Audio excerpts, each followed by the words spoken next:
Hello everyone, and welcome once again to the Temple Institute Parsha class. My name is Gedalia Meyer, and I'm podcasting from Ma'ale Adumim in Israel. Love makes the world go round. This much is known to anybody who has ever been in love. There is nothing quite like the feeling of love in all of creation. It is just so wonderful and so amazing that it defies description. Psychologists and neuroscience people might attempt to explain what love actually is or how it affects us, but they know and we know that they are just scratching the surface. There is simply no way to really pin an explanation on it. It is probably the best left to poets or other types of artists to put in words or music that which cannot be adequately described. It has probably always been this way. It is not as if the ancient Greeks or Egyptians had some magic formula to encapsulate this most mysterious of feelings. Every once in a while we may come across some line for a play or a novel that really seems to zero in on the essence of love. But then we realize that this is just one angle or one facet, and it really doesn't apply to everyone. Fairy tales frequently revolve around the power of love and the extent that someone will go to fulfill their need and desire for it. This is why we feel so drawn to these stories.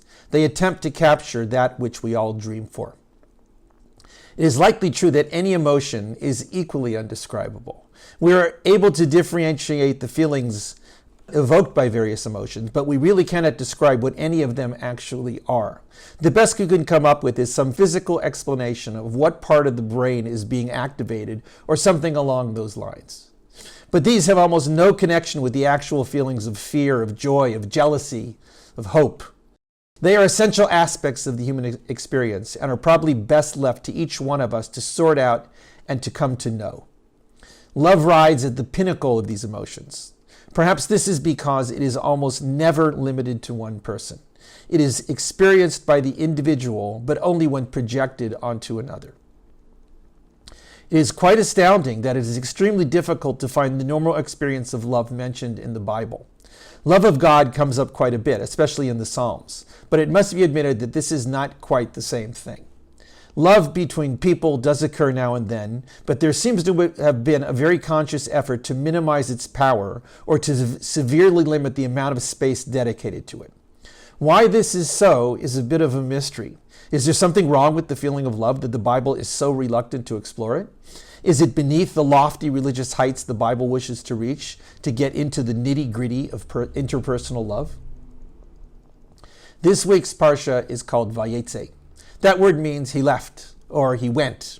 It refers to when Jacob left his family residence in Beersheba to travel to the home of his mother's relatives in the region of ancient Mesopotamia. The reason for this journey was to escape the wrath of his brother Esau, whom he had enraged by receiving the blessing of firstborn from their father Isaac. Esau was technically the firstborn, but he had sold his birthright to Jacob many years earlier. Their mother, Rebekah, sensed that Esau was scheming for revenge and warned Jacob that he must get out of town quickly. She told him that he should dwell there for, quote, a few days until Esau's anger was somehow appeased. Isaac's final words to him were to bless him again and to find a wife from his mother's family. So began the fateful journey of Jacob to the biblical land of Padan Aram. The journey is hardly described in the Bible other than the dramatic dream he has as he is leaving. He makes it to his destination and almost immediately finds his cousin, Rachel, who is shepherding the family's sheep. He kisses her and starts weeping, and then tells her who he is. She takes the news to her father, thus springing to life the epic battle between Jacob and Lavan.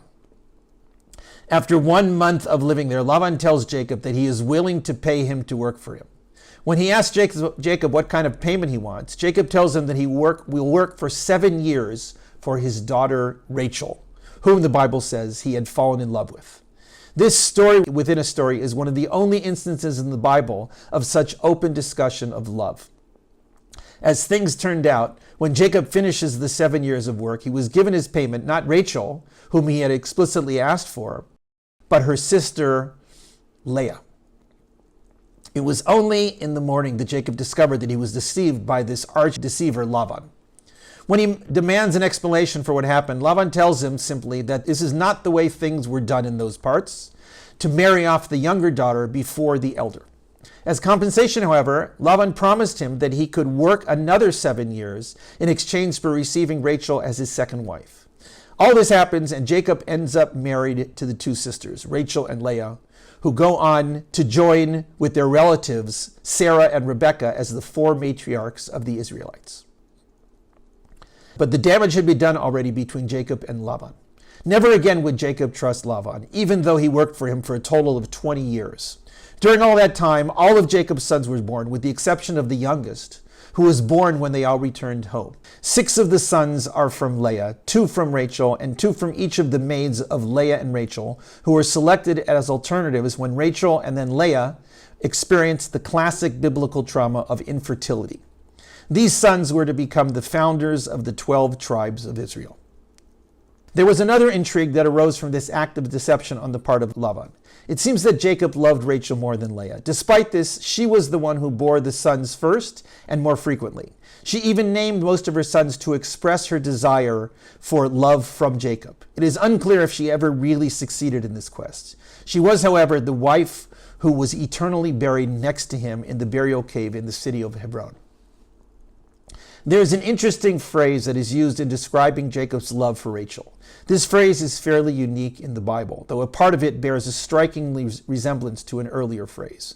When Jacob accepted the initial arrangement of working 7 years, the Torah says that he, quote, he worked those 7 years for Rachel, and they were as a few days in his eyes because of his love for her. It cannot be emphasized how exceptional this is for the normal course of the Bible, where things like this just don't get mentioned. It is love at its most glorious and most evocative. It must be asked why the Torah goes off normal course just right here. If this was a routine thing, we couldn't ask this question, but it is not, and so we have to wonder why this instance in particular warrants this description. Did other couples in the Bible not love each other like this? Why was Jacob the only one who was struck so powerfully by this universal emotion? Why also does it have to take place amidst this classical biblical scene of deception and polygamous marriages? Is there something here underlying the story that elicits this unusual surge of love? There's really nothing to go on to answer this question.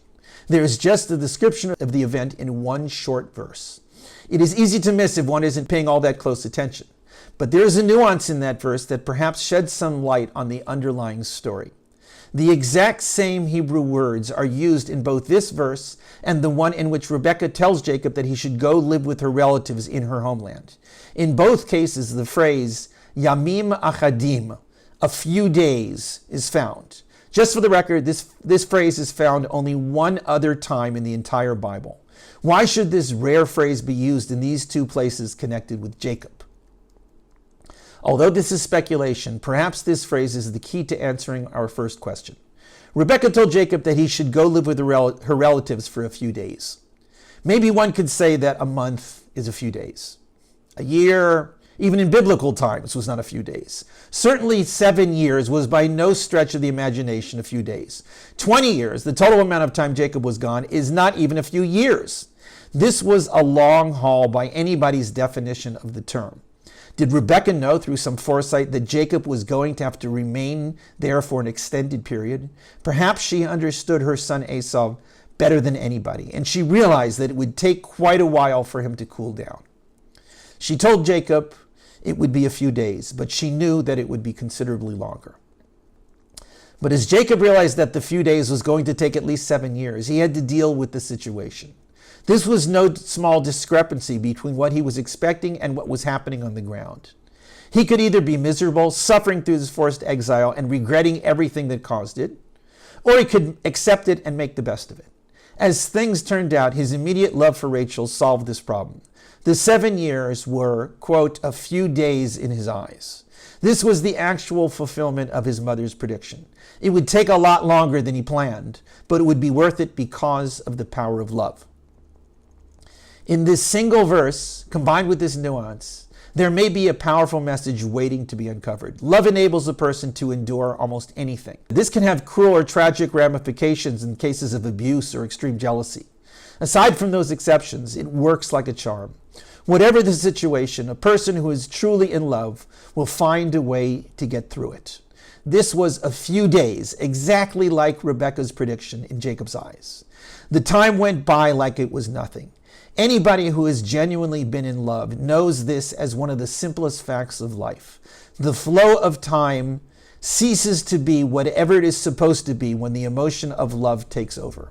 As Viktor Frankl put it so poignantly in his classic depiction of life in a concentration camp, Man's Search for Meaning, quote, "I understand how a man who has nothing left in this world still may know bliss, be it only for a brief moment, in the contemplation of his beloved." Love does make the world go round. It may not be a common topic in the Bible, but it does come up at least this once. When faced with the choice of life with love that is difficult or life without it that is easy, not everyone will choose the former. But those who choose it understand exactly why they took this path. It is worth every minute and every bit of suffering if one knows that there is someone else who truly cares to share both the good times and the bad. Shabbat Shalom.